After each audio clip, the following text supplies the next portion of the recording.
California Governor Gavin Newsom is now calling his city's homeless encampments unacceptable, which is odd since he's the guy who, made them acceptable, turning sidewalks into red carpet events for drug addicts, thieves, and unemployed CNN anchors. On Monday, he urged cities to ban the camps from sidewalks, parks, and other public areas. So after years of denying the problem, he's now pretending to fix it, which is like putting on a condom as you're leaving a whorehouse. Gutfeld just unleashed a flamethrower on Gavin Newsom's carefully polished image. And what remained was nothing but smoke, ashes, and that famous slicked-back hair shimmering in defeat. In a takedown so merciless it rattled every liberal echo chamber, Gutfeld tore apart Newsom's hypocrisy, shredded his hollow policies, and left the California governor frozen like a deer in the blinding glare of a primetime spotlight. This wasn't just comedy. It was a political demolition of epic proportions, and Newsom never even saw it coming. Buckle up, because this was Gutfeld completely unleashed. So Newsom is fed up with tent cities, the crime, the urban decay? No, he's not mad about that stuff. He's mad you noticed. It's like a criminal telling a jury he's sorry he robbed 25 banks when he's just sorry he got caught on the 26th. Because this isn't some spontaneous crisis. It's a man-made disaster like Chernobyl or Fox and Friends.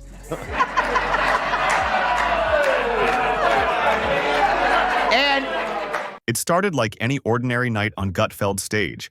Studio lights blazing, coffee mug in hand, and that signature smirk locked and loaded like a weapon ready to strike. But this wasn't just another round of sarcastic banter or casual comic jabs. Tonight, Greg Gutfeld came armed for battle, and the unfortunate target of his verbal firestorm? None other than California's crowned prince of polished politics, Gavin Newsom. Yes, the man whose hair is so flawless it could practically run for office on its own. The guy who turns every press conference into a glossy fashion shoot worthy of Vogue.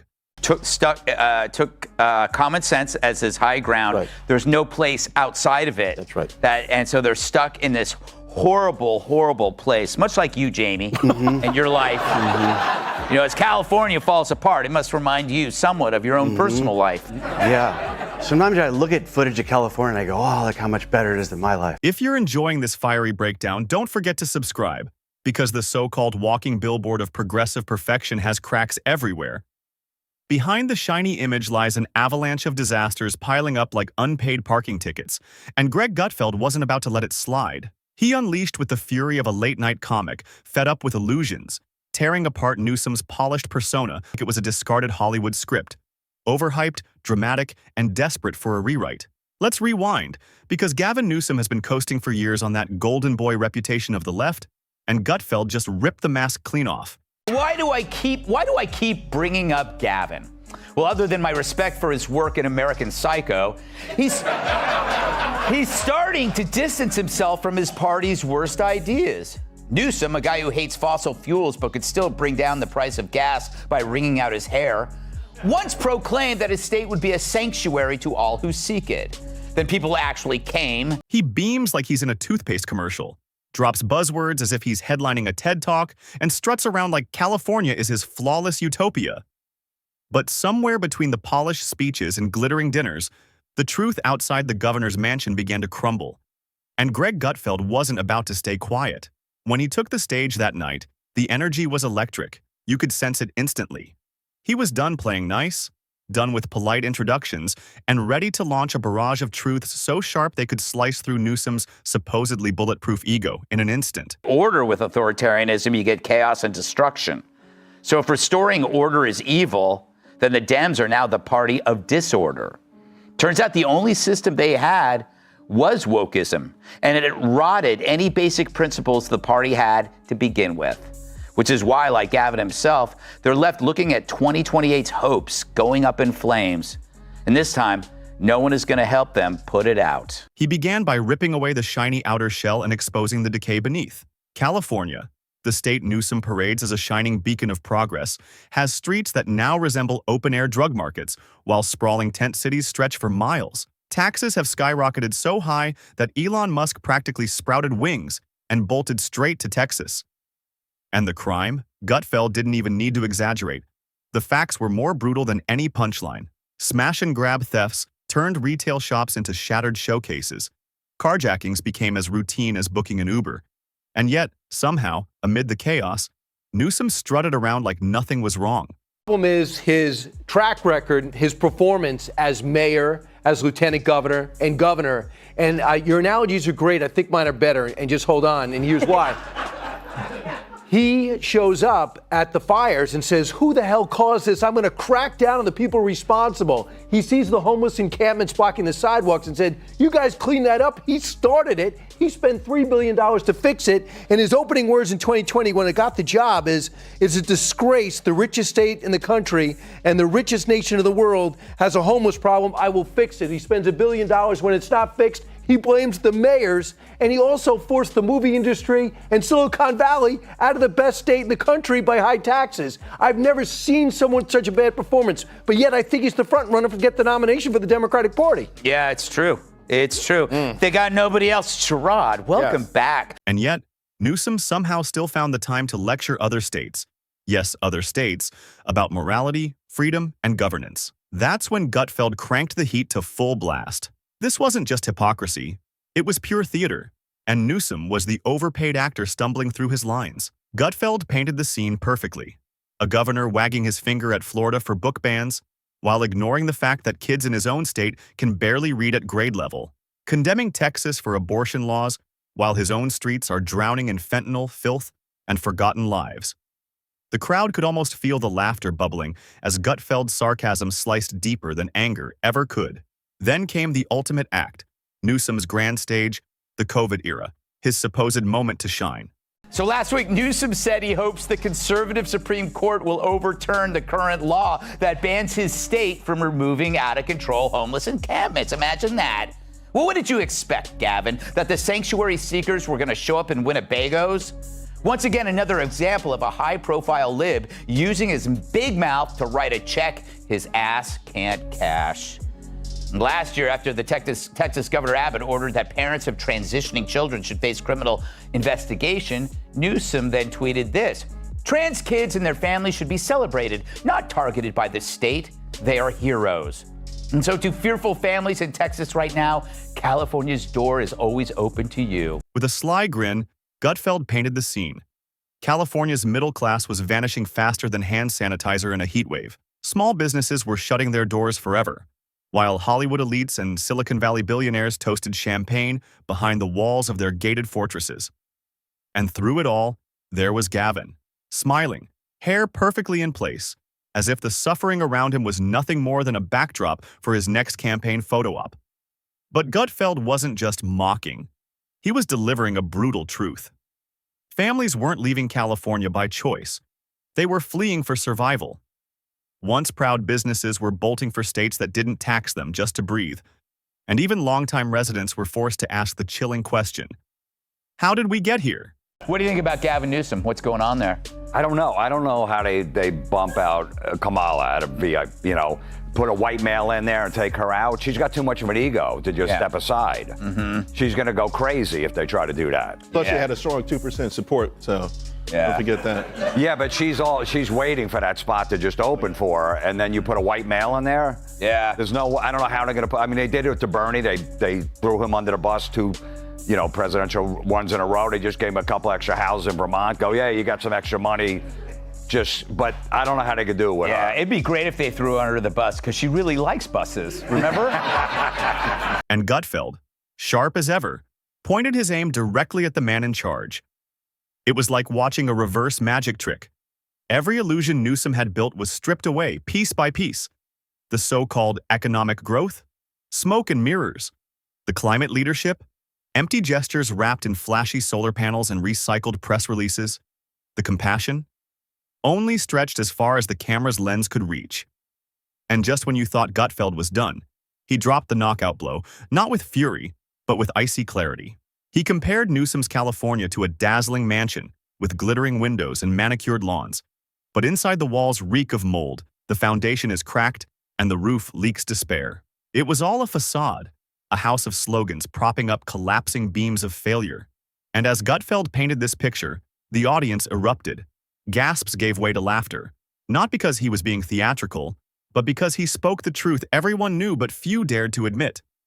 California wasn't a beacon, It was a blazing cautionary tale. Used to sell maps of celebrity homes, not landmines. Now, instead of sightseeing, tourists play hopscotch so their shoes don't get hepatitis. And when residents complain, they're called cruel. And now we're supposed to believe Gavin? Hell no. All the problems of the last decade were based on his and his party's lies. The crowd wasn't laughing at just another joke. They were laughing in recognition, because the truth cut sharper than any punchline. Gutfeld delivered it flawlessly, and somewhere out there, maybe in a plush hotel suite or behind a velvet-draped podium, Gavin was probably smirking, convinced no TV host could touch him. But he was so wrong. Gutfeld didn't just scratch the armor, he ripped it wide open and danced on the wreckage. This wasn't just about politics or presidential whispers. It was about the danger of exporting California's chaos to the rest of America. The thought alone sent chills. Because if California is the laboratory, then Newsom is the reckless scientist in the lab coat, and the entire country is his next risky experiment. Then came the national polling by overwhelming majorities. It turns out Americans don't favor minors transitioning. So last week, when a California law was proposed that judges in custody cases favor the parent who supports transitioning a child's new gender, Newsom killed that law quicker than a late-term abortion. Yeah, I know, huh?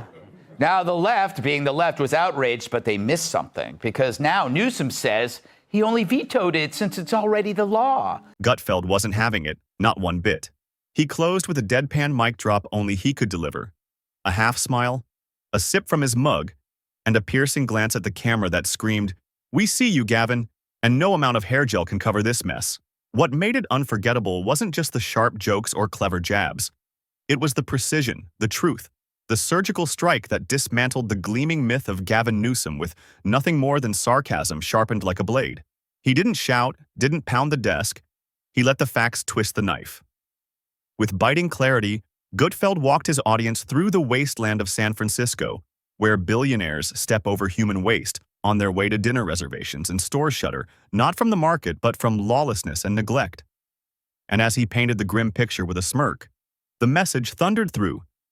Newsom's California isn't a shining model. It's a giant warning label screaming, "Do not repeat this disaster." And ponders why Dems lost. We lost. We lost the popular vote, and we lost the electoral vote. We got crushed. And we need to be humble about that, and we need to have some grace, and we need to understand why. Was it because of the incumbency penalty? Was it because of inflation? Was it because of interest rates? Was it because of immigration? Was it because we were too, quote unquote, woke? Was it because of issues with Israel? Was it all of the above? I think we are going through that forensic. We need to understand at the same time, we also have to push back against the whitewaters and headwinds of the Trump administration. To voters, he's the classic wolf in sheep's hair gel. And Gutfeld nailed the hypocrisy with pinpoint precision.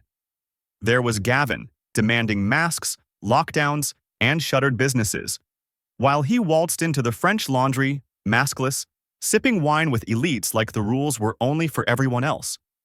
Gutfeld didn't need to yell. He leaned into the absurdity, letting the audience laugh their way through the injustice. The punchlines cut deep because they weren't fiction. They were facts everyone already knew, but few dared to say out loud. And then came the exodus. Families fleeing California in droves, desperate for a government that didn't treat them like enemies. The laughter in the audience wasn't amusement. It was recognition of a mass migration born out of frustration and survival. The brilliance of Gutfeld's takedown was that he stripped Newsom's mask clean off, exposing the hollow performance without ever breaking a sweat. Voters. He's the classic wolf in sheep's hair gel. Just watch him answer the tough questions. Any other questions here? Yes, Governor. California has a terrible homeless problem. Why do you think that is? You know, I appreciate that question. And I think it's a matter of perspective. Let's kind of flip the script on that, okay? Let's kind of put a new lens on that. I mean, you see a homeless man. I see an outdoorsman. We got a lot of natural habitat in this state, and I'm just so proud that so many people in California can take advantage of that. All right, next question. He spoke of a man who preens for cameras, scolds other states, and builds a national image on scripted outrage and polished indignation. But behind all the glamour, Gutfeld showed the audience exactly what they were looking at. a political mannequin with slick lines but no backbone. He leaned hard into the absurdity of Newsom's ambitions, exposing the not-so-secret whisper campaign for the White House.